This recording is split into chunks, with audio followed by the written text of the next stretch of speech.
સુરત સિટીની અંદર no drugs in Surat city એ અભિયાનના અંતર્ગત મહેરબાન પોલીસ કમિશનર શ્રી અનુપમસિંહ ગેહલોત સાહેબ દ્વારા એક ચોક્કસ ડ્રાઈવની આયોજન કરવામાં આવ્યું છે। એના અનુસંધાને જુદા જુદા વિસ્તારની અંદર પૂરા સુરત સિટીને નો ડ્રગ્સ બનાવવા માટે અલગ અલગ ટીમો બનાવી છે। એના ભાગરૂપે ગઈકાલે અડાજણના હની પાર્કની બાજુમાં એક સાંઈરામ રો હાઉસ છે, ત્યાં એક અમારી જોડે એક ચોક્કસ એવી બાતમી હતી કે આદમ ઉત્તમભાઈ મહેતા એના ઘરે એક છોકરો છે સૌરવ ચૌહાણ કરીને, એ હાઇબ્રિડ ગાંજો આપવા આવવાનો છે।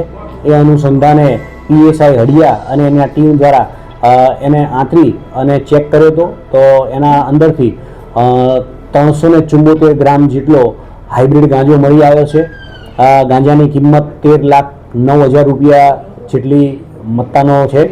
એના સિવાય એની જોડેથી એક એક્ટિવા, વજન કાંટો, પછી જે એની અંદર પેકિંગ કરવા માટેની નાની નાની જે બેગ્સ આવે છે એ બેગ્સ પણ મળી આવી છે।